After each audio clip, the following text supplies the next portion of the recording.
a long time, I'm seeing in the mid-morning Mataji, Vrinda Gopika Mataji. Thank you so much for joining. Hare Krishna. Hare Krishna Mataji, please accept my humble obeisances. Jai Srila Prabhupada. This is SrinivaS Acarya from California. Hare Krishna. Hare Krishna, Preeti Mataji. Please accept my humble obeisances. All glories to Srila Prabhupada and Guru Maharaj. Thank you so much, Mataji, for joining the session and giving your very valuable association this morning. Hare Krishna. Hare Krishna Mataji, Dandavat Pranam. Please accept my humble obeisances. All glories to Srila Prabhupada and Shri Guru and Gauranga. All glories to the assembled devotees. Yashamati from Chicago. Hare Krishna, Yashamati Mataji. Please accept my humble obeisances. All glories to Srila Prabhupada and Guru Maharaj. Thank you so much, Mataji. It is a pleasure to have you in all the chanting groups, Mataji. Very nice chanting. Thank you so much. Hare Krishna. Hare Krishna. I think Prabhu did not join it, so we can chant for a while until Prabhu joins. Jai Shri Krishna Chaitanya Prabhu Nityananda Shri Advaita Gadadhara SrinivaS Acarya Bhaktavinda. Hare Krishna Krishna Krishna Hare Hare Hare Ram Hare Krishna Krishna Krishna Hare Hare Hare Ram Ram Hare Hare Hare Krishna Krishna Krishna Hare Hare Hare Ram Ram Hare Hare Hare Krishna Krishna Krishna Hare Ram Hare Hare Krishna Krishna Hare Hare Ram Hare Hare Krishna Krishna Hare Hare Ram Hare Krishna Krishna Hare Hare Ram Hare Hare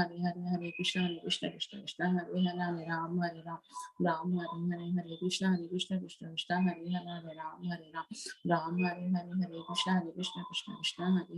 Hare Krishna Krishna Hare Krishna Krishna Hare Krishna Hare Hare Hare Ram Hare Hare Krishna. Hare Krishna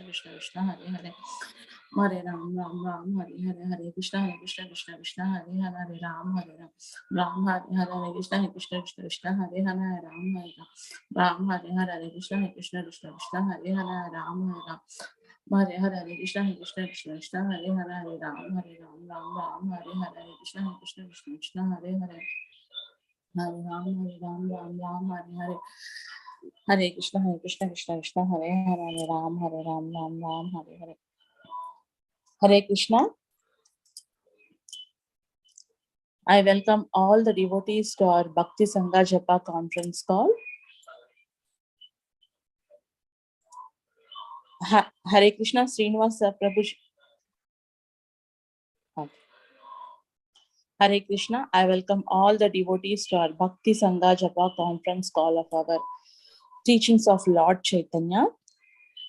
And today we are going to have chapter 14, and to enlighten on this chapter 14, we have with us His Grace SrinivaS Acarya Prabhuji. Hare Krishna, SrinivaS Acarya Prabhuji. Please accept my humble obeisances. All glories to Srila Prabhupada and Guru Maharaj. Thank you so much, Prabhuji, for joining the session and giving your very precious time and association and ending on the topic. I hand over the call to you. Hare Krishna. Hare Krishna, Mataji. All the devotees assembled here, please accept my humble obeisances. All glories to Srila Prabhupada. I hope you're able to hear me okay? Yes, Prabhu. Okay, thank you. So we will get started. I will sing Jai Radha Madhava and we'll start. Jaya Radha Madhava Kunja Bihari Jaya Radha Madhava Kunja Bihari Jaya Gopi Janavallabha Girivaradhari Jaya Gopi Janavallabha Girivaradhari Yashodanandana Braja Janaranjana Yashodanandana Braja Janaranjana Yamuna Tera Vanachari Yamuna Tera Vanachari Jaya Radha Madhava Radha Madhava Radhe Jaya Gauranitai Gauranitai, Gauranitai, Jaya Gauranitai, Jaya Prabhupada, Prabhupada, Prabhupada, Jaya Prabhupada. Jai Shri Shri Radha Madhava Ashtasakya Vrinda ki Jai, Shri Shri Gauranitai ki Jai, Srila Prabhupada ki Jai. Om Ajnanatimidandhasya Jnananjanashalakaya Chakshurunmilitam Yena Tasmai Shri Gurave Namaha. Mukam Karoti Vachalam Angum Langhayate Girim Yatkrupatamaham Vande Shri Gurum Dinatarinam Paramananda Madhavam Shri Krishna Chaitanyam Ishwaram.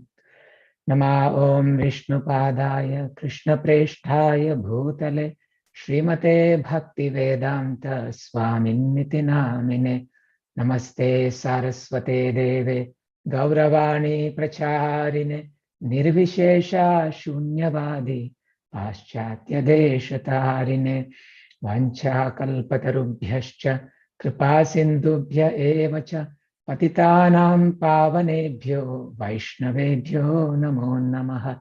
Jai Shri Krishna Chaitanya Prabhu Nityananda Shri Advaita Gadadhara Srivasadi Gaura Bhakta Vrinda. Hare Krishna Krishna Krishna Hare Hare, Hare Rama Rama Rama Hare Hare. So, Hare Krishna, I would like to thank Kirtida Sundari Mataji and the devotees here at Bhakti Sangha for kindly inviting me for this session today. I have to apologize, I didn't have a lot of time to prepare. I was deep down working on some things at my crown, at my company. And when Kirtida Sundari Mataji asked, I took that as an indication from Krishna that I need to get out get out of the deep entanglement somehow or the other. So I told my friends at work that I'll take few hours off today. So please bear with me if it is not up to your standards. So it's a very deep chapter. I'm going to share my screen.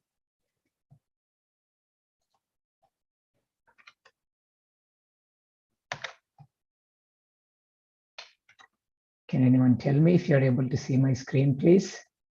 Yes, Prabhu. Yeah. So the title of this chapter is The Ecstasy of the Lord and His Devotees. This is from Teachings of Lord Caitanya. And as most of you, probably each one of you who have been studying this regularly in this session, know that this is a summary study, you could say, of Sri Chaitanya Charitamrita. And Srila Prabhupada wrote this book before he gave Chaitanya Charitamrita. And it contains very, very important philosophical instructions, philosophical teachings that were discussed in Chaitanya Charitamrita. One time my Guru Maharaj told me that one devotee from ISKCON, he was talking to another Gaudiya Vaishnava Acharya from Gaudiya Math about Srila Prabhupada giving teachings of Lord Chaitanya, summary in summary form. And then that another Vaishnava teacher, he asked, "Oh, what's the content of the book?" Then he explained that there are Chaitanya Mahaprabhu's teachings to Rupa Goswami, Sanatana Goswami, discussions with Ramananda Raya, Prakashananda Saraswati, Sarvabhauma Bhattacharya. So these are the subject matters. Then that Acharya said, "Very nice. That's perfect. It has everything." So this little book, Teachings of Lord Chaitanya, it has everything. It's very profound. However, just looking at this one chapter, it takes a long time to understand these things. Practically each of these paragraphs could be a class. So my mind was spinning. How could I even summarize these things? How could I even talk on this subject? But as I said, for my own purification, I took it as an indication that Krishna is telling me to get out of too much material entanglement. So I won't be discussing everything in this chapter. There is one section on this chapter that I actually discussed in one of my previous sessions. So I'm going to skip that part, but I will kind of highlight certain things along the way, but I'll try to summarize what's going on in this chapter. So I hope everybody knows that this chapter is Sri Caitanya Mahaprabhu. He is instructing Srila Sanatana Goswami. Sanatana Goswami is one of the Shet Goswamis. On the temple altar, you see the picture of 6 Goswamis, and the eldest amongst the 6 Goswamis is Srila Sanatana Goswami. And Lord Caitanya is teaching these instructions to Srila Sanatana Goswami.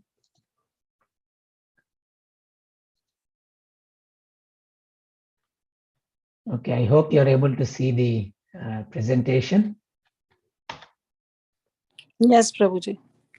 So there are many things, as I said, in this chapter, but I just condensed them into these sections. Srila Prabhupada talks about 5 different rasas. He also calls it as devotional attitude in 5 categories.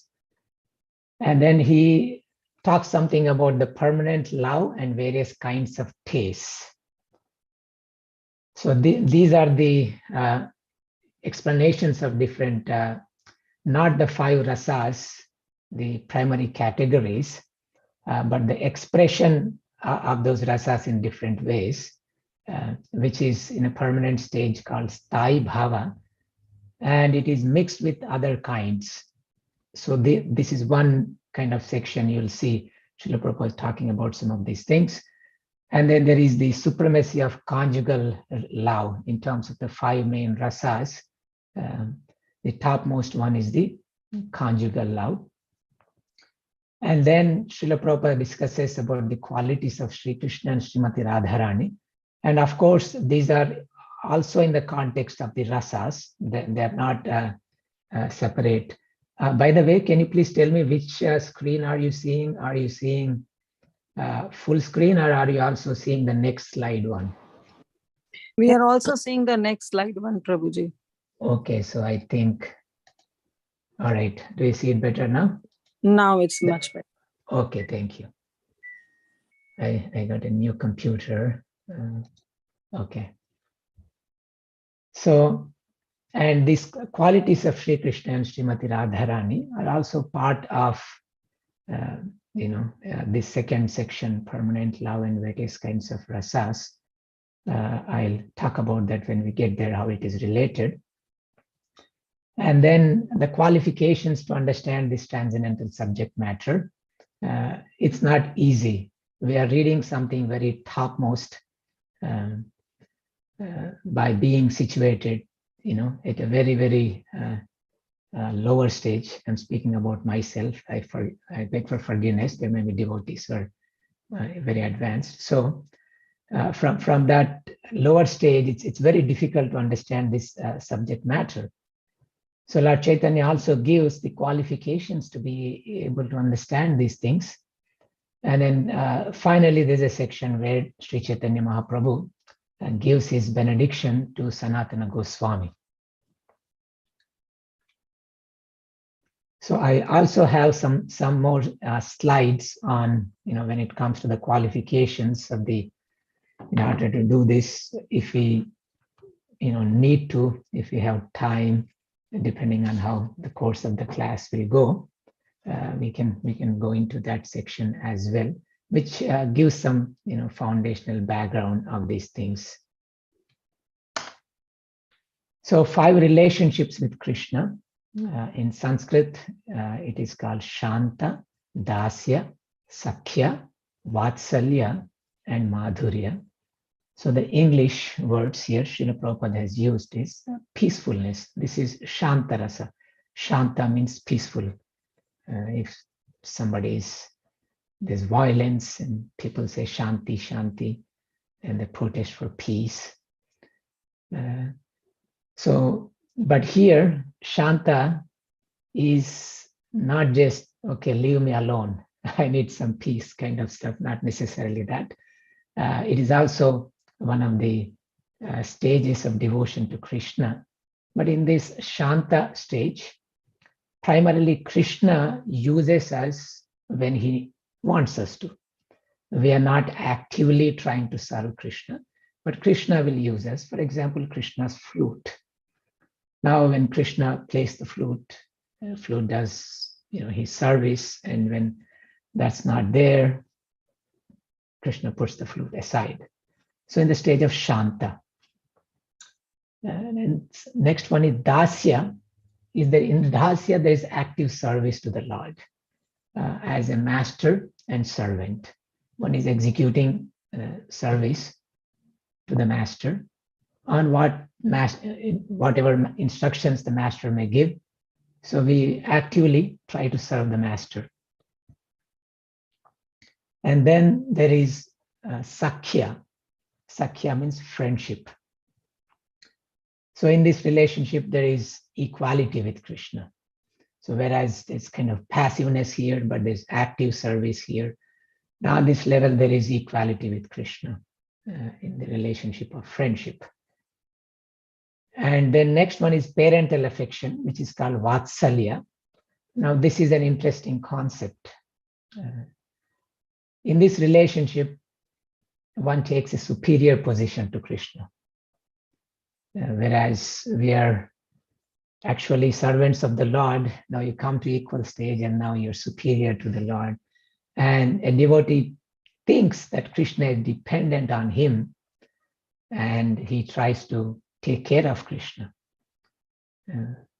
So this is unique in our tradition. And then there's conjugal love for Krishna, which is the topmost one. Now, this is higher than Vatsalya because there's more intimacy with Krishna in this rasa, and it gives a lot of happiness to Krishna. It gives the greatest pleasure to Krishna, this rasa. So all these are different relationships a living entity can exchange with the Supreme Personality of Godhead. So now there are, this overview of rasas. I should probably show you one slide here. Let me see if I can remove this thing here. Can I do full screen on this one? Present. Okay. Rotate, but rotation is disabled. Zoom.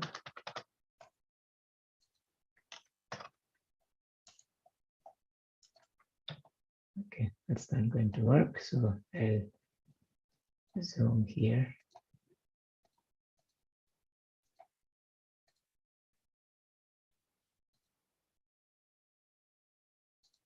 I was hoping to remove some of the real estate. It's okay. Okay, so this is the nectar of devotion. This is Bhakti Rasa Amrita Sindhu. So Bhakti Rasa Amrita Sindhu. Bhakti means devotion. Rasa, Srila Prabhupada uses the word mellow. And Srila Prabhupada took that word from Srila Bhakti Siddhanta Saraswati Thakur. He translates rasa as mellow. Bhakti Rasa Amrita. Amrita means nectar, immortality. And Sindhu means ocean. The ocean of the nectarian ocean of the nectarian ocean of bhakti. Bhakti, the nectarian ocean of mellows of bhakti. So that's what Bhakti Rasamrita Sindhu. Now an ocean has different sides, east, west, north, south. Okay, so, and similarly, this ocean of devotion that Srila Rupa Goswami has given us, it also is divided into different sides of the ocean, and then each side has different waves. So you may go to an ocean, go to a beach, and you see many waves coming out of the ocean. So this particular section, so this is Bhakti Rasamrita Sindhu, and we have, let me see if I can have any drawing type of tool. Can I have annotations? No. Unfortunately, I don't have PDF or anything. I think I can use probably Zoom, some sort of annotations from Zoom. Controls. I don't think so. Reactions. Okay, we don't have Zoom annotations.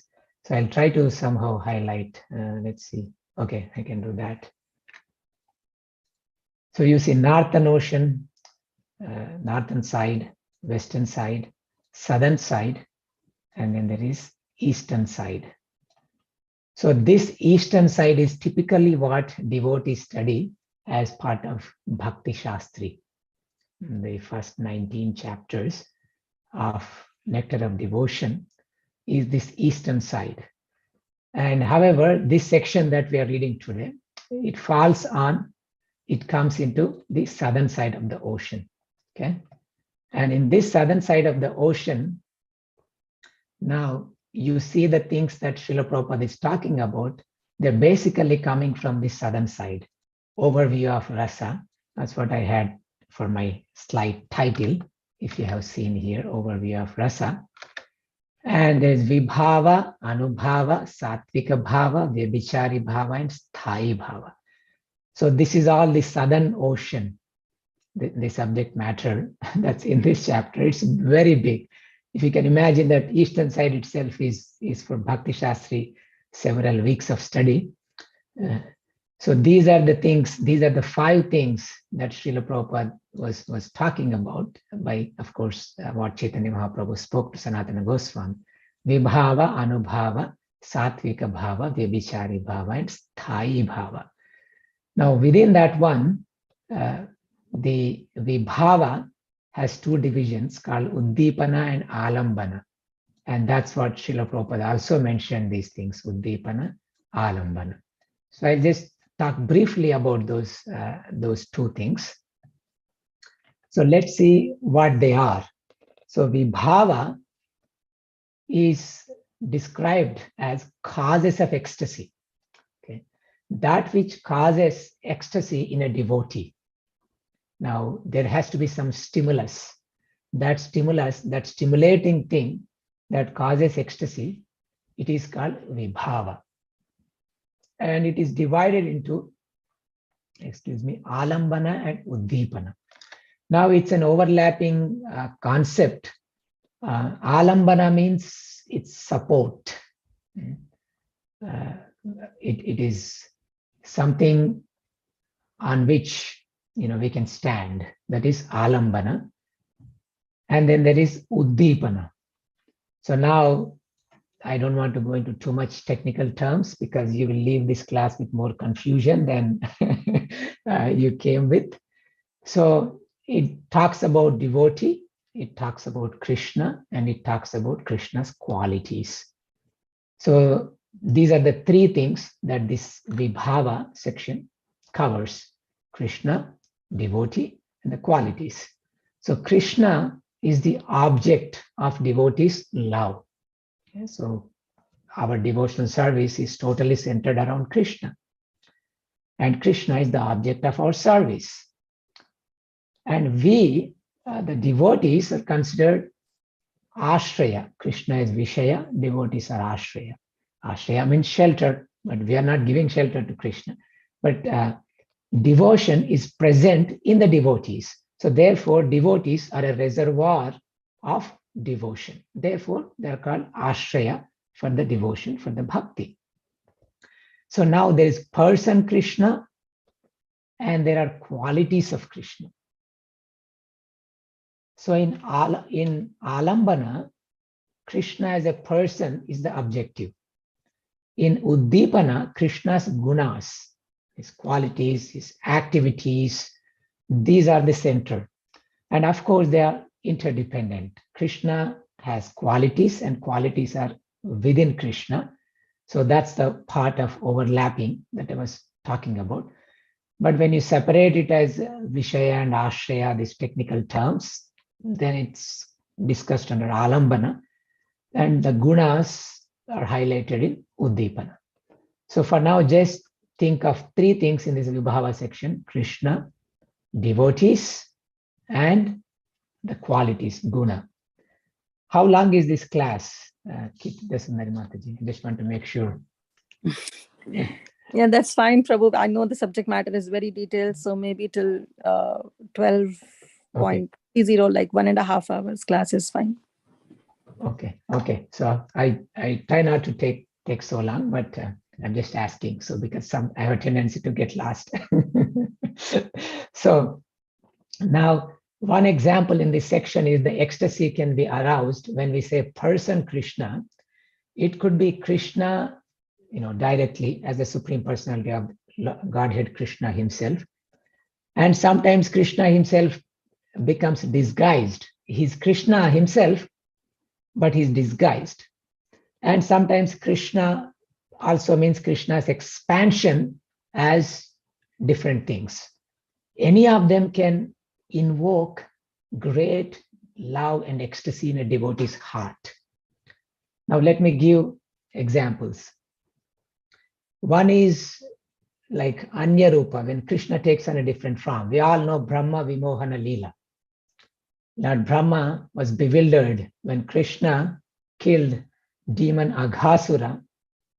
Lord Brahma was, oh wow, is he really the Supreme Lord? Let me test him.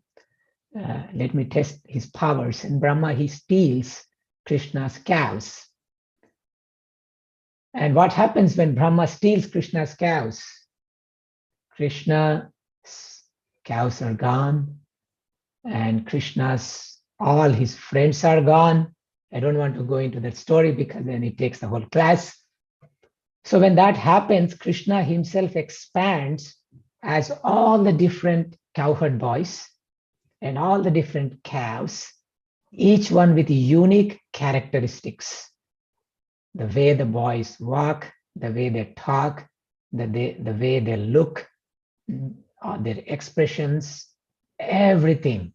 Krishna expanded and matched all of those things, so much so that everybody thought they're original. But however, there was one difference. And that difference was seen across the board in Sri Vrindavanda. Everybody started loving Krishna.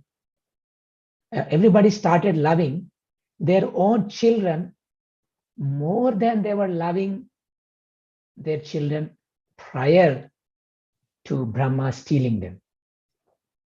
Now, why is that? Because all of their children were Krishna themselves. And all the cows, they started loving Krishna. They started loving their cows also more than they were loving their cows before. The fathers were loving their sons more. The mothers were loving their sons more. The cows were loving the cows more. And this was a shocking thing for Balaram, because Balaram saw this. What is this? These are just, cows that were there, but even I'm being attracted to these cows so much. I'm being attracted to all these cowherd friends so much than I was before. And same thing is happening to all the residents of Vrindavan. So the object that is stimulating their ecstasy is Krishna. Because Krishna came in Anya Rupa. Krishna came in a different form. Even though he comes in a different form, pure devotees, their love comes out. One time, I believe it was His Holiness Radhanath Swami was telling a story. I think he was quoting one of his friends who said that, I believe, is a devotee is like a dog. And a dog recognizes his master no matter what form the master will come in. it can smell and figure out this is my master. And the dog will jump and try to lick the master's feet. And same thing with devotee. In the highest levels of ecstasy, in pure devotional service, in bhava, in prema, that ecstasy will come out even when Krishna comes in Anya Rupa, as a cowherd boy, as a calf. And Balarama says a verse in Bhagavatam. What is this? Adbhutam, Ahodbhutam. And this is Apurvam. I mean, it never happened before. Why am I feeling like this? Whose magic is going on? And how can I be, ignorant of this fact? This is none other than Krishna. This is my Lord, my Master, Krishna's potency. He himself has done this. So Lord Balarama becomes ecstatic. And that ecstasy is vibhava in alambana.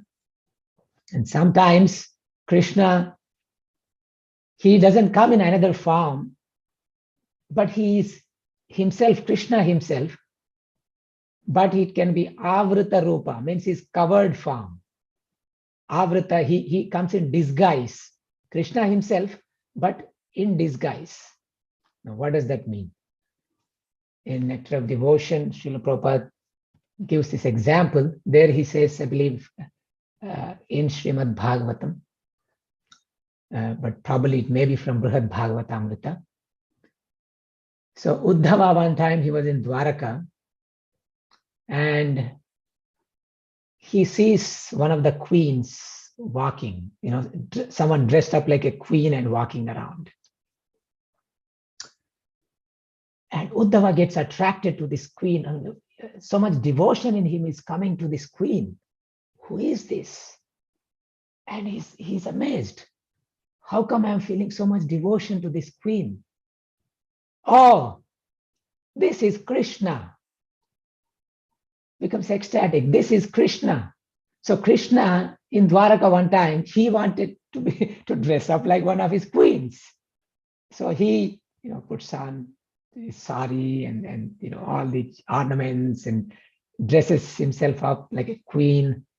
But Uddhava's devotion, it just sprang up because, as I said, the dog recognizes its master, and even though the Lord is in Avrita Rupa, it's there. And then what to speak of his own Swarupa, in Krishna's own form, it doesn't need to be described, and we can talk about that in a section of Krishna's qualities. So this is vibhava, and it could be like a mother loves the child, and that affection is already there in the heart.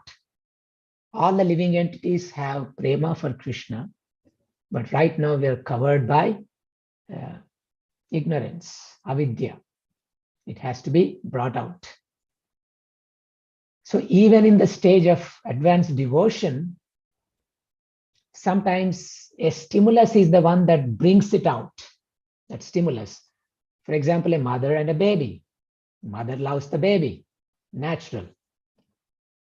But the love is in the background and mother is doing her things. And when she sees the child doing some activity, for example, the child is going and the baby just learned how to walk, and then he's trying to open the fridge and steal something out of it, the mother is looking and her love just springs up. So these are the things that stimulate the mother's affection. And I'll briefly give what these different things mean here. We will not go into details, there's lots to cover. So anubhava is the subsequent ecstasy that follows. Once it stimulates, then the love expressed, the mother takes the baby in the lap and kisses. But the subsequent ecstasies is anubhava.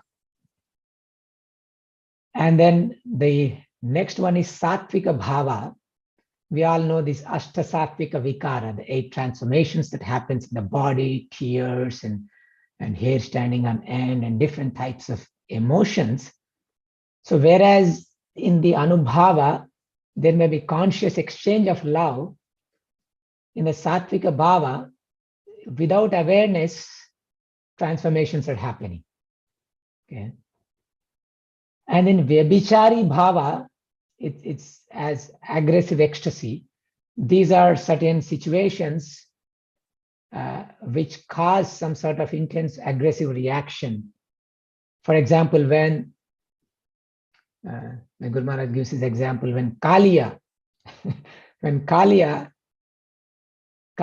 bound Krishna in his coil and in his hoods and trying to kill Krishna, imagine Mother Yashoda. She fainted, but before fainting, she was like crazy. And my Guru Maharaj said, we probably would have heard things from Mother Yashoda's mouth which you would have never heard, and which we have never heard. Scolding Kaliya, what are you doing to my child? Leave him. And aggressive reaction with so much love for the subject Krishna. Vyabhichari Bhava, one example, it's deep subject matter. And Sthayi Bhava is that ultimate final situation, the continuous, the main foundational basis of these things. The way Srila Prabhupada says is Sthayi Bhava, he describes as that permanent love. If you see that permanent love, but then it's mixed with various kinds of things, he says, which are these things, these 4 other things. So Sthayi Bhava is the foundational thing for these things. So that's on that section. So I have these things here from Srila Prabhupada's, what he has given in the chapter. Specifically about Uddipana, he gives more things. Uddipanas include, I said, one is Krishna's person and other are Krishna's gunas. So Uddipana is about Krishna's gunas. Uddipanas include Krishna's transcendental qualities, his activities, his beautiful smiling face, and the aroma of his body, the sounds of his flute, ankle bells, and conch shell, the marks on the soles of his feet, his dwelling place, and his paraphernalia of devotional service, such as tulasi leaves, devotees, ceremonial performances, and Ekadashi. Each of these things, we can find some stories. The marks on the soles of his feet, right? And we can think of Akrura. When Akrura he went to Vrindavana, the first time he was going to see Krishna, and looking at those footprints, Akrura becomes ecstatic. He rolls in the dust. So many things, and tulasi leaves, kumaras, the fragrance of his lotus feet mixed with the tulasi leaves, when it entered into the nostrils of the 4 kumaras, it created a great agitation in their heart, in their mind, even though they were totally detached from all sorts of things in the material world.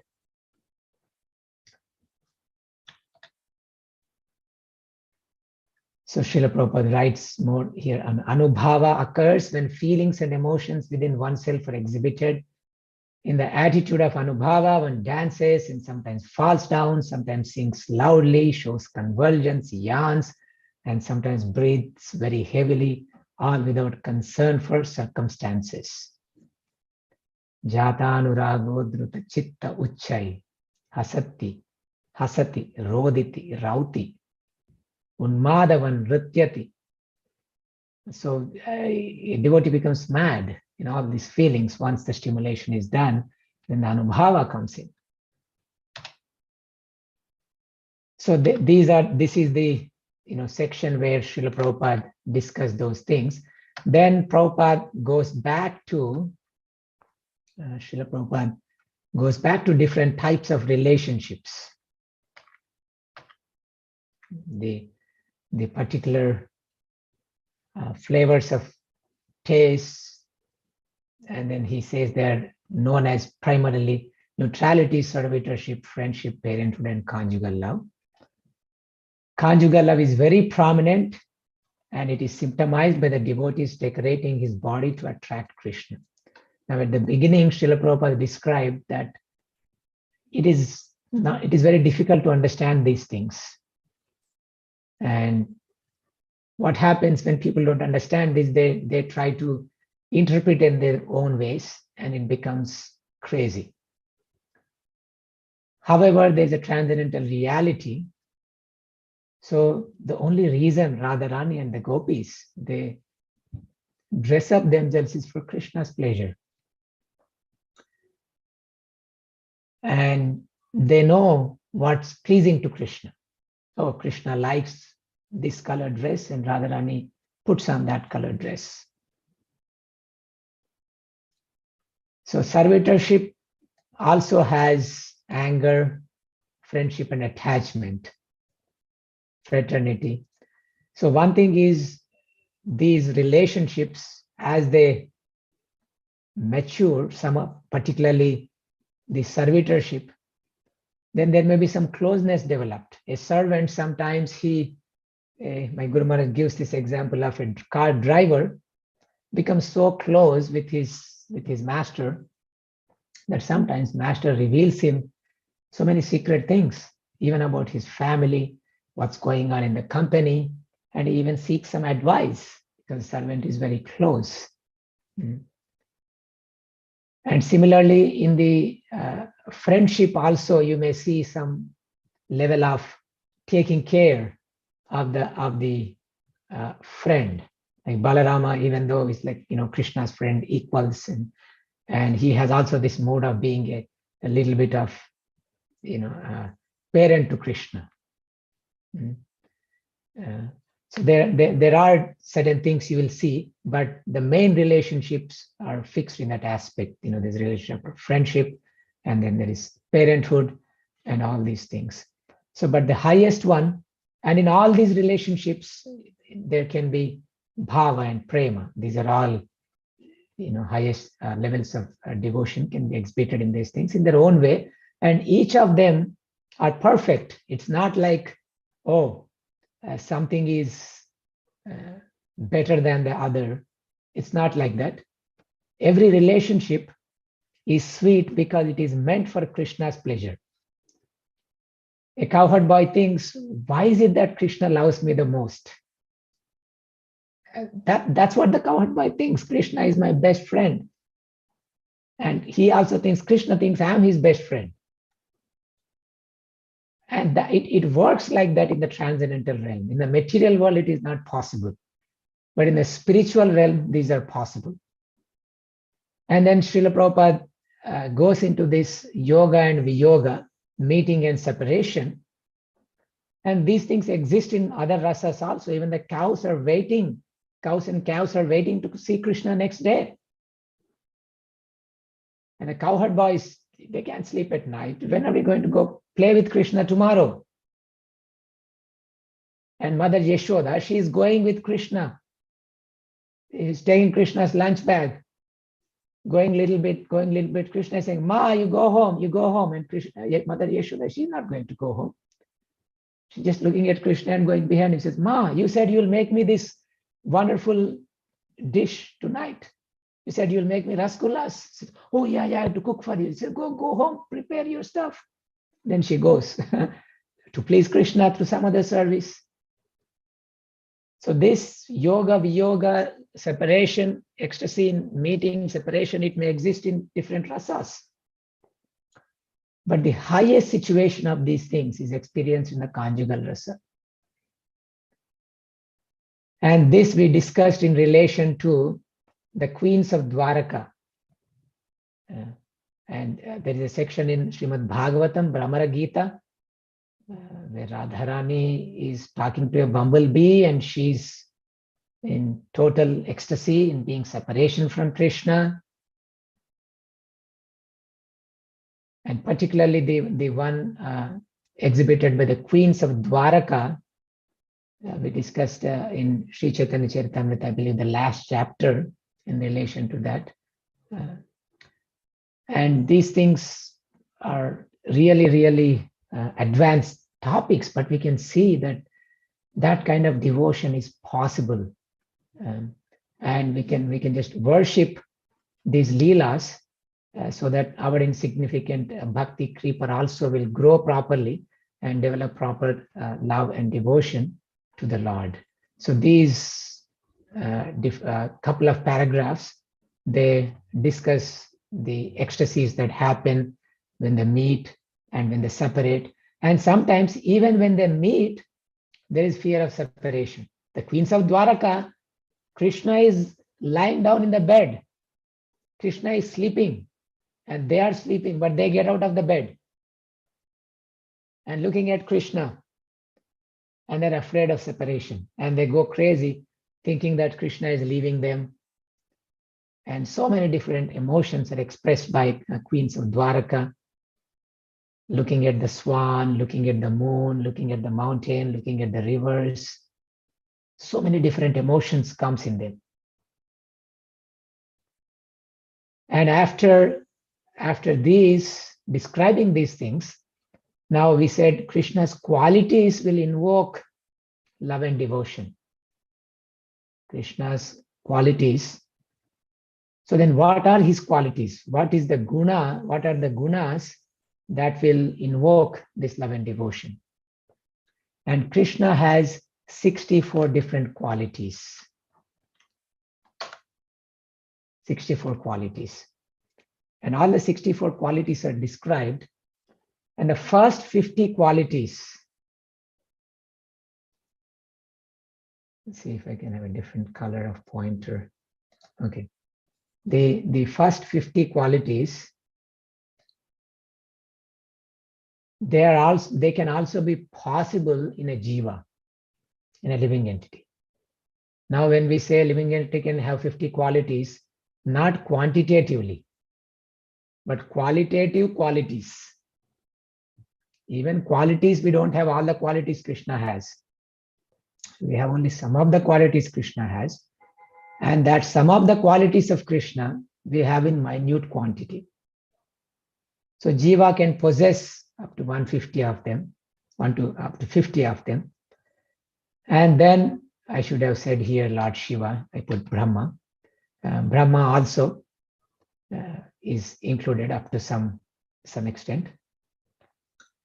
So, and up to 55 qualities, Srila Prabhupada says, these 50 qualities are fragmentally present in every living entity. Sorry, this is about the 50 qualities. When a human being is completely spiritually free and situated in his original condition, all these qualities can be perceived in him in minute quantity.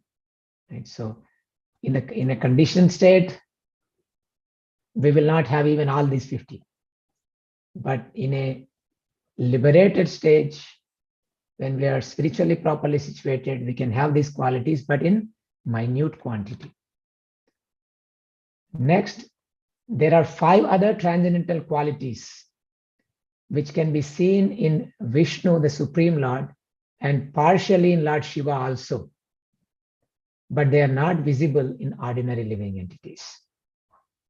So what are they? These qualities are: he is always situated in his original condition, he is omniscient, he is evergreen or always fresh, he is eternally blissful, and he is the master of all perfection. So these qualities, of course, all of these are found in Krishna, including Vishnu, up to 60 qualities, and partially in Lord Shiva. These 5 qualities, partially in Lord Shiva. Now, there are 5 others which can be seen in the spiritual sky, especially in the Vaikuntha planets, where Narayana is the predominating deity. And these are, he has inconceivable potencies. Now, interesting thing is, we have to Achintya Shakti. We have to understand that God has inconceivable potencies. Sometimes we tend to question, why is God doing this? How can Krishna do this? Or how is it possible for Krishna to do this? then we should understand Krishna has inconceivable ways of doing things, which we cannot grasp around our tiny brain intelligence. Our domain of influence, our domain of intellectual influence is very small, very, very, very small, extremely small. Even if you go to a doctor, oh, you're a doctor, I have problem, can you help me? He says, I'm sorry, I'm an eye doctor, only I can do that. Or someone else say, I'm sorry, I can only do ears. So even a doctor doesn't know full doctor work. What to speak of other subject matters? So Lord is unlimited and he has inconceivable potencies. And it starts with Narayana. The Vishnu Tattvas have these inconceivable potencies. And he's able to sustain innumerable universes. He's the source of all incarnations. Of course, Krishna is the ultimate source. But we also know that this list includes the Purusha avatars as well. We see that other avatars, they are coming through Kshirodakashaya Vishnu, different avatars. He grants the highest perfection to those enemies whom he kills. He gives liberation. We see many demons getting killed, and Aghasura also, we were talking about Aghasura. His soul merged in Krishna. Shishupala. He's attractive to self-realized persons. And Atma Ramascha Munayo Nirgrantyapyurukrame Kurvantya Hetukim Bhaktin Ittam Bhuta Guno Harihi. The Lord is so great that those who are completely liberated from this material world also, they have no attraction to anything, but they get attracted to Krishna. That's how Shukadeva Goswami got attracted to Krishna. 4 Kumaras got attracted to Krishna. They were Atma Ramas. So Krishna has this potency to attract even the self-realized persons. Now when we say Krishna, Krishna has all these things, but Krishna and his expansions, various Narayana expansions, Vishnu Tattva, they have this potency as well. Now, there are special qualities, 4 different qualities that are unique to Krishna, that can be only found in Krishna, no one else. And what are they? Leela Madhurya. He's able to manifest wonderful pastimes. His Leelas, Krishna's Leelas are so attractive. You see Uddhava, when Krishna left this planet, Uddhava is talking to Vidra, and he's just remembering what all Krishna has done. A couple of chapters in Srimad Bhagavatam, 3rd canto, 1, 2, and 3 also to some extent. And he becomes so ecstatic speaking to Vidra about these beautiful Leelas, pastimes of the Lord. However, amongst all the Leelas, these wonderful pastimes of Krishna, the topmost Leela is his Rasa Leela. And unfortunately, we don't understand it. It's inconceivable to our mundane senses. What exactly is this Rasa Leela? We all want to dance for a nice music. As soon as there's nice music, even a little child, there's some music, the child is also swinging back and forth. Party time. Everybody wants to sing and dance. But Rasa Leela is the topmost sing and dance party. Weekend comes, you want some mundane gratification. People go to different places where there's good food and good music. And that good music and dance, everybody is looking for. But we don't know. The true, the topmost, the purest form of the dance is this Rasa Leela dance. This is the topmost pastime that Krishna is performing. So much so that even Krishna himself is looking forward to that dance party. In the Brihad Vamana Purana, the Lord says although I have many fascinating pastimes. By the way, these are from Nectar of Devotion. In the Brihadvamana Purana, the Lord says, although I have many fascinating pastimes, whenever I think of the Rasa Leela, which I perform with the gopis, I become eager to have it again. There's one pastime that Krishna is very anxious to have it again and again. And that is this wonderful pastime of Rasa Leela. And so much so that Lakshmi Devi wanted to participate. She's sitting next to her husband Narayana. But she's like, wow, I want to go to that party with you. I mean, you, in your form of Krishna, I want to go there. And she tried. She tried to join that party, but she could not. Even Goddess of Fortune, Lakshmi Devi, could not participate in that wonderful pastime. So that's a very unique pastime. There are so many of his wonderful pastimes, but specifically, Srila Rupa Goswami is pointing these things out. And one devotee has said, I know about Narayana, the husband of the Goddess of Fortune, and I also know about many other incarnations of the Lord. Certainly, all the pastimes of such incarnations are exciting to my mind, but still the pastimes of the Rasa Leela, performed by Lord Krishna himself, are wonderfully increasing my transcendental pleasure. And next one, Krishna's transcendental flute playing. So I got the numbers switched here because there's a different number in the Bhakti Rasamrita Sindhu. So one is 62, 63. In these teachings of Lord Caitanya, the numbers are reversed. So he's expert at transcendental flute playing, Krishna. We may think there may be several devotees who know how to play flute, even non-devotees. What is special about flute playing? Quality, I can also play. But Krishna's flute playing is different. Krishna's flute playing makes things exhibit their reverse tendencies. Yamuna changes her course. The waters freeze and the rocks melt. That is Krishna's flute transcendental potency. In the 10th canto, 35th chapter of Srimad Bhagavatam, gopis are telling Mother Yashoda, when your son plays on his flute, Lord Shiva, Lord Brahma and Indra, although they are supposed to be the greatest learned scholars and personalities, all become bewildered. Although they are all very great personalities, by hearing the sound of Krishna's flute, they humbly bow down and become grave from studying the sound vibrated. And we also hear in other places that this source, Krishna's flute, the sound is the source of even Gayatri Mantra.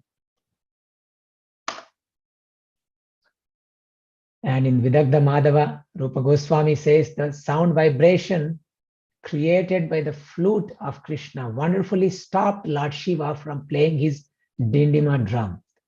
And the same flute has caused great sages like the 4 Kumaras to become disturbed in their meditation. It has caused Lord Brahma, who was sitting on the lotus flower for the creative function, to become astonished. And Anantadeva, who was calmly holding all the planets on his hood, was moving in this way. And that due to the transcendental vibration from Krishna's flute, which penetrated to the covering of this universe and reached to the spiritual sky.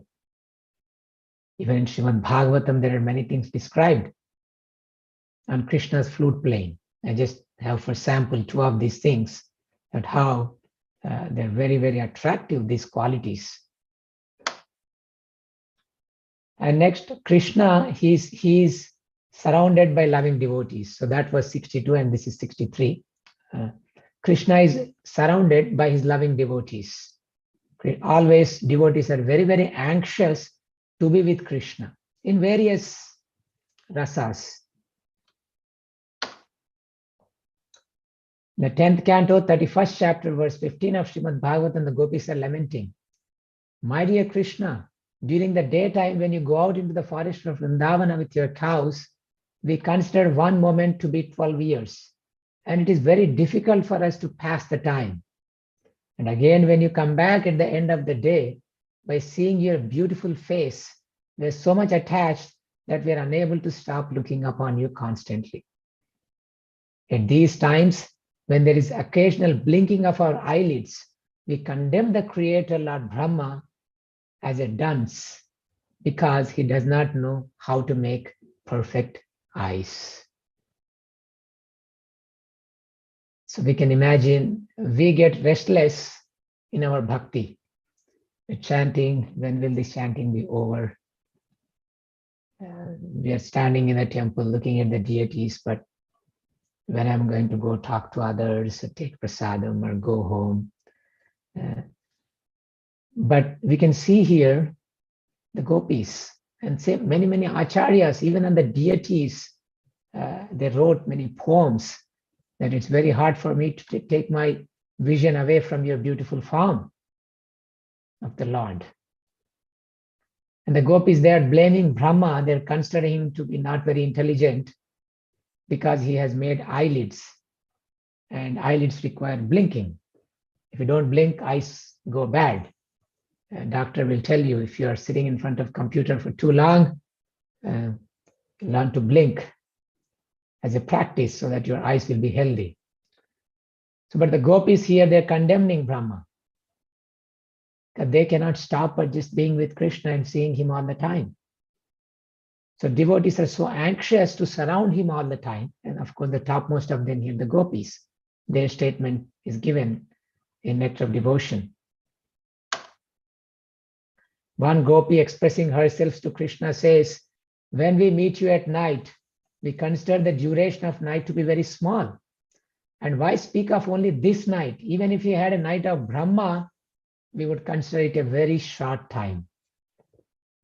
Now, one night of Brahma is 4.3 billion years. And this gopi is saying it is a very small fraction of time. So one thing that we need to understand is time. What is time? Time is a relative thing. It's not a mechanical thing. When we spend time with our loved ones, it flies like anything. Holidays finish quickly, but the working days seem to be very long. What does that mean? That means when there is pure love, time shrinks. And actually, time becomes inconspicuous. In the spiritual world, time is not perceived at all because there's so much ecstasy, it seems there is no time. Time is absent. Because every moment there's so much joy. Only when there is separation, then it's like, oh, now the separation seems long. But in terms of the amount of time spent, she's saying it's very small. So that is the anxiety of devotees to be with Krishna. He's always surrounded by loving devotees.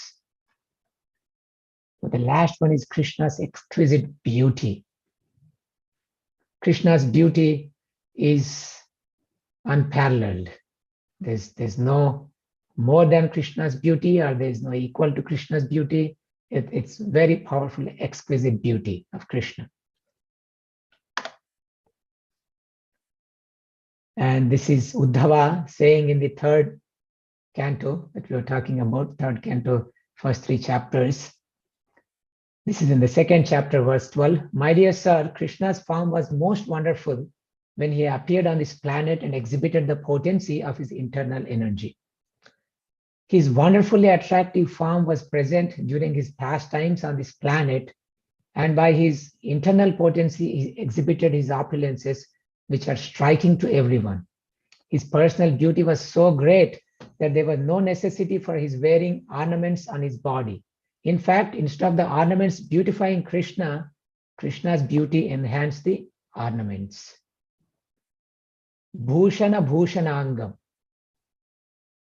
Krishna's body itself was like a decoration for the ornaments. it beautified the ornaments. Krishna beautified the ornaments that he was wearing.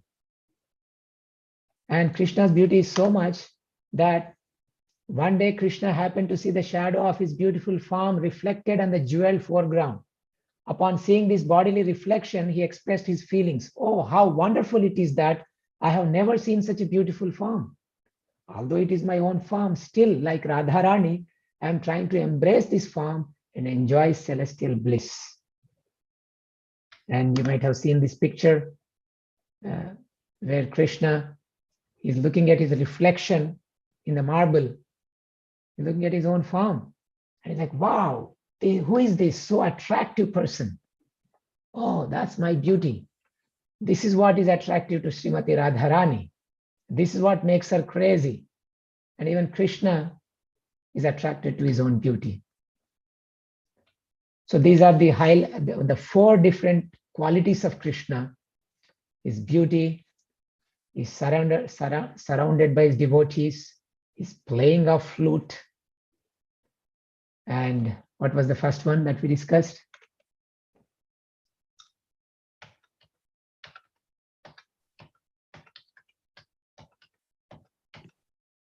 Yes, is Leela, right? Leela Madhurya. Leela Madhurya. Yes, so these are the four qualities unique about Krishna than any other incarnation. So then Radharani's qualities are also described. We will not go into those details in the interest of time. But one thing I want to point out is there's a beautiful coloring book.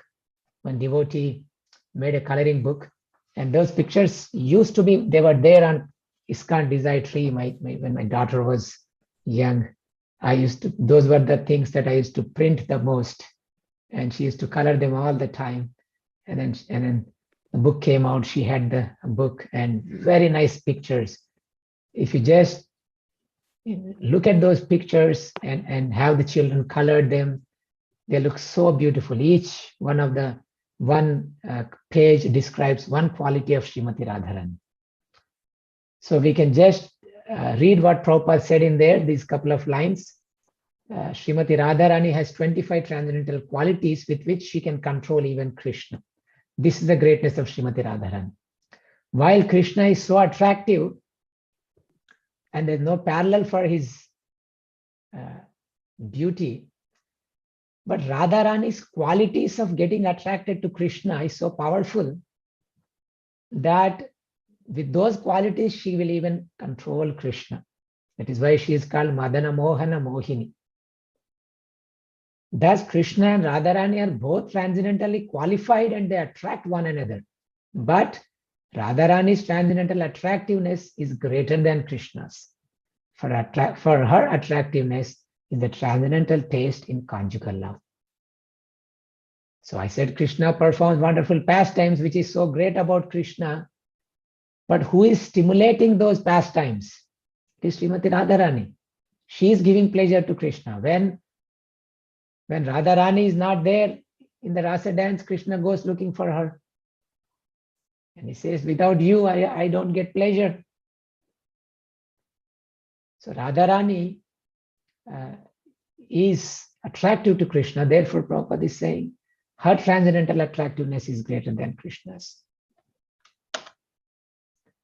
So then later section, Sri Chaitanya Mahaprabhu tells Sanatana Goswami about what a proper sannyasa is. And Prabhupada describes that one should not accept sannyasa without having perfect knowledge of Krishna consciousness. And then what to speak of these transcendental pastimes. These are very, very higher pastimes, even beyond sannyasa, because Krishna is attracted even to those who are liberated, that we have seen. So he is on a very, very a pure devotee is at much higher level than just mundane sannyasa.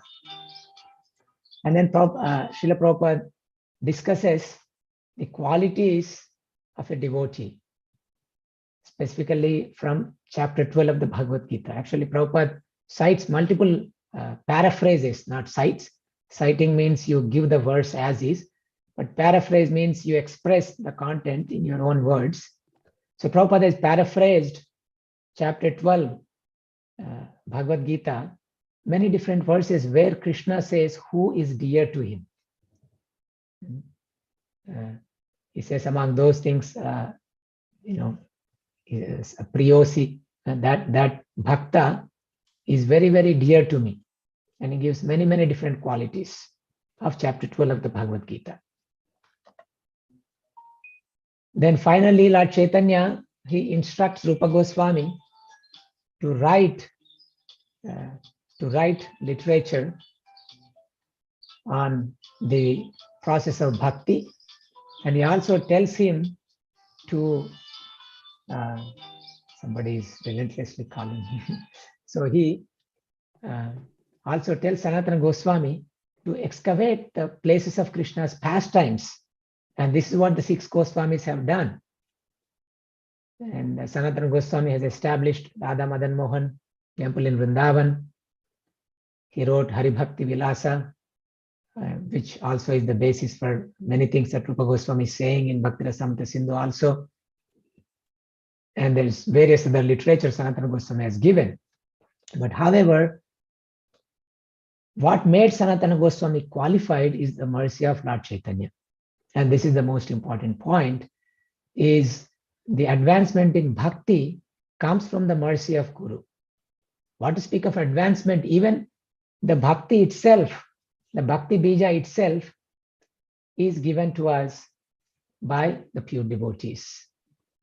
And Sri Chaitanya Mahaprabhu, Prabhupada says he puts his feet on the head of Sanatana Goswami. Sanatana Goswami begs, my Lord, you are teaching these things to me, but how can I realize these things? Like right now we are all discussing the theory, but it seems to be like a big mountain and we are at the base of the mountain. How am I going to climb all the way up there?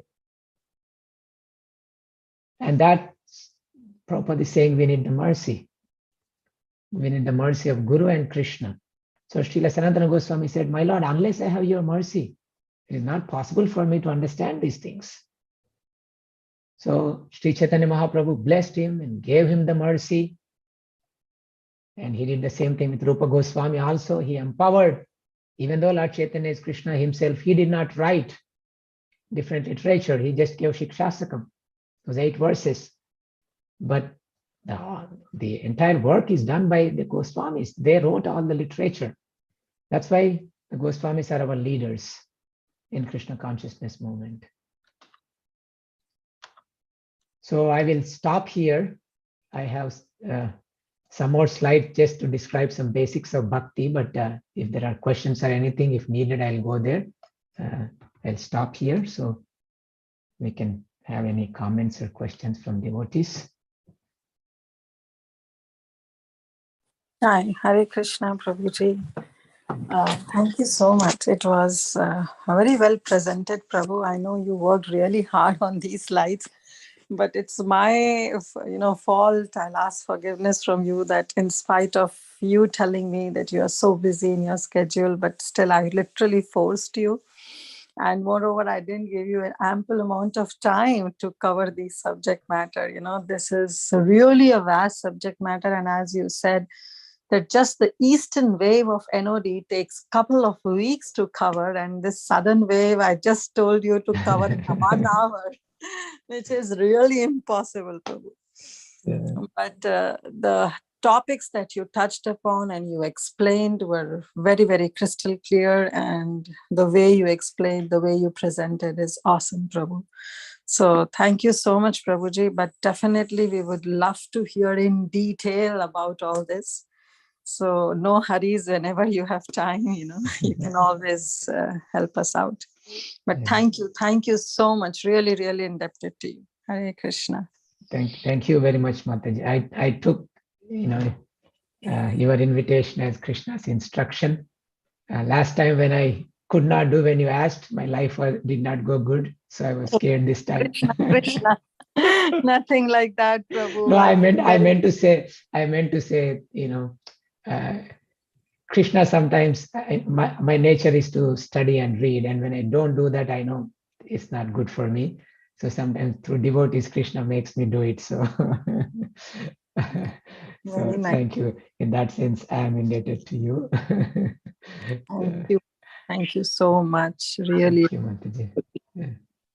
Hare Krishna, Prabhu. Thank you so much. Thank you so much for such a fantastic class. Really, whatever Kirtira Sundari Mataji said is very, very true. It was so nice, so detailed, and so nicely covered, Prabhu. It was a very peaceful class. I don't know. I really loved the class. The mood of the class was so wonderful. Thank you for touching upon the speciality of Krishna in such beautiful ways about the rasas, the flute, and every little aspect was so nice and relishable. I really don't have questions, but I wanted to take a moment to thank you and appreciate this wonderful class, Prabhu. Very grateful. Hare Krishna. Hare Krishna. Thank you very much, Mataji. Hare Krishna, Prabhuji. All those of Prabhupada, please accept my humble Hare Krishna. My Hare obeisances. Thank you, thank you. And I also felt the same way as Kiki Rashmi saying. This is a very calm, a very, very sweet class, and a very, like you said, it seemed very, very peaceful. And you're presenting very, very nicely. And the one point that stuck in my mind, there's so much information. I actually want to go through it again and take down notes. I was listening and taking notes, but there was so much information. But the one thing that stuck in my mind when you said, we should follow the Leela. So, they always tell us, you should pick a devotee, pick one devotee and follow that devotee. And that seems, I couldn't really understand what that meant. But when you said follow the Leela, it kind of changed the perspective for me a minute. I thought it's more of the mood of that devotee that we are, following that whole tendency. And so when you meditate upon the Leela itself, then you can actually imbibe that mood. And that's what kind of feeling that I got. So that was very, very helpful for me. So I appreciate that very much. So that was my jewel that I picked up from your class today. Thank you for that. Yeah, thank you, Mataji, for that comment. One thing on that, one time what my Guru Maharaj said is, in Raganuga Bhakti, of course, it's not artificial. We should not imitate anything, but in the Raganuga Bhakti, which starts, later after anarthas are gone and we develop some attachment, we follow the mood of one of the devotees, and some of the things are simple. Like when we're worshiping the deity on the altar, we make an offering. It's as simple as, what is Mother Yashoda's mood when she makes something for Krishna? Krishna told her that you're going to cook for me, and then she immediately went home to do our service because she wants to please Krishna. And it's as simple as that. Prabhupada one time, he was showing devotees how to make offering. And one devotee told me the story, and Prabhupada was literally offering to Krishna, and he put the offering in the front. He said, you can simply pray. And Prabhupada prayed, oh my Lord, you are the Supreme Lord, and I'm so insignificant, and I'm making this insignificant offering to you. And this is not up to your standard, but you please kindly accept this offering. And Srila Prabhupada started crying. And this devotee explained me that they thought that this is how they should offer every time. They should go on the altar and cry. But Prabhupada was, out of simplicity, he was just showing you can just ask Krishna to eat. But there was so much love in Prabhupada. That's the mood that Mata you are saying, right? It's the mood. What was the mood of Mother Yashoda? What is the mood of these pure devotees when they make some offering? And that's all it means, is we worship them, and then we pray to them that we may have a little right mood. And this is how we try to take baby steps in developing proper mood. Okay, anyone else? Anything? Any comments, questions? If not, we can end. Hare Krishna, Prabhuji. Please accept my Dhanavad Pranam. What a fabulous class, Prabhu. Thank you so much for the detailed explanation. I have a small question, Prabhu, regarding the Leela about the not Leela Madhuri, about the flute, flute, Prabhu. Yeah, pastimes of flute. So when Krishna plays his flute, is there any particular time in this day, Prabhu, or how he plays his flute? Like, what is his indication for playing the flute? Wow, I don't know. There are different Krishna's pastimes are going on continuously, in this universe, in other universes, and even in Vrindavan, there are Ashtakaliya Leelas going always, different pastimes. But in one sense, every single pastime may be going on in other place, in different universes. When he plays the flute, I specifically don't know the answer to that question. Okay, Prabhu. Okay. Yeah, Okay. yeah. Okay. Yeah, but thank you so much, Prabhu, for this wonderful class. Yeah. So many doubts are clarified through your class, Prabhu. And I see you have mentioned a lot of times your Guru Maharaj. Can I know your Guru Maharaj, Prabhu? His Holiness Hanumat Preshaka Swami. Hari Bol, Hari Bol. Yeah, thank you so much, Prabhu. Hare Krishna, dear devotees. Are there any questions for Prabhuji? Yeah, Hare Krishna, Shama Supriya Mataji. Before we go ahead, I would like to ask Prabhuji, Prabhuji, do you have time? I know you are in, crunch with your office work. So Yeah. would you like to take up more questions or? Maybe 5 more minutes. Okay. Yeah. Yes, Yeah. Shama Supriya Mataji, you can. Sure. Okay, I see. Gail Mataji, please go ahead with your question. Hare Krishna, Prabhu. This is a repetition question. If you could just repeat what out of those 64 qualities, Lord Shiva had some partially. What were those? I mean, is it in the 60, like compared to Narayan, right? Narayan has 60. Can you compare that to Lord Shiva? Yes. I can. Yeah, we can go here. So these are the 5 qualities. Are you able to see the screen? 1 second. Yep. Okay. Yeah. So these are the 5 qualities. He's always situated in his original condition. He's omniscient. He's evergreen or always fresh. He's eternally blissful. He's the master of all perfection. So, but these are partially in Lord Shiva. Even those, there may be, what do you mean by the master of all perfection, right? So, how perfect? But that's why here Prabhupada uses the word partially in Lord Shiva, but these are the ones here Prabhupada mentions. This is in Nectar of Devotion, or maybe even in this chapter it was there. Yeah. I wonder how he could be like partially omniscient. I mean, I would think either you're omniscient or you're not. Well, even Balaram, right? So Balaram initially couldn't detect that Krishna is the one who expanded. And so, all-knowing, but at the same time, there's a domain of all-knowing. Prabhupada gives the example of an engineer or a CEO knowing the company, about the industry, what's going on. And even Lord Brahma is sometimes compared to Super Soul, Paramatma, but there are limitations on their strengths. I would say, in the case of Lord Shiva, probably how much that expansion, because Lord Shiva himself is the transformation of Krishna himself, unlike a living entity.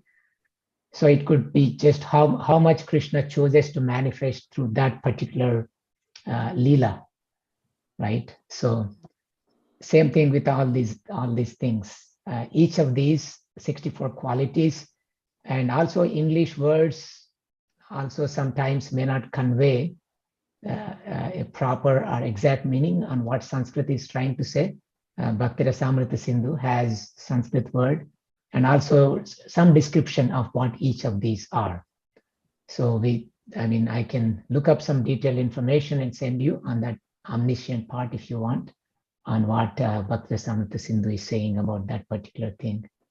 I haven't gone deep into that one. Okay, no, that's deep enough. Yeah.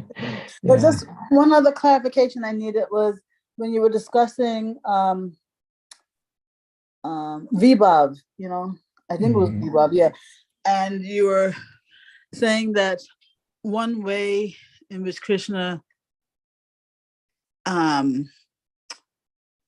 his personality, yeah, through his form. One way in which he evokes the love of the devotees he does it in the covered way, and he Yes. does it, I think, through Different expansion. form. Excuse Yes, me? yes, yeah, in a different form. Anya Rupa means in another form. Yeah, you could say So- expansion, yeah. So when you say covered, is that different from expansion? I mean disguised. I think disguise is a better word. Okay, so Yeah. disguised, would that Form. be like Brahma Vimohan Leela thing? Disguise, the example I gave is that when he dressed himself up as a queen of Dwaraka. So that's the example for that Avrita Rupa that Rupa Goswami gives. Okay, so when he expanded himself as the cowherd boys and calves, that would not be disguised. No, that's called Anya Rupa. Anya Rupa means another form.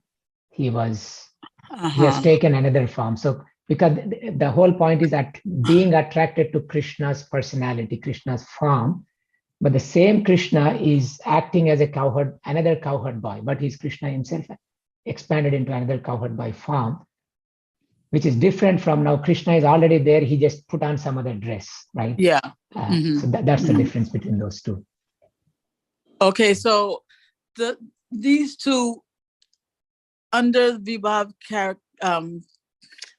category, does that fall under Udipana or Alambana? So the both of them fall under Alambana, right? Yes, they are Alambana because they're talking about the form, the personal form. In Uddipana, the emphasis on the qualities.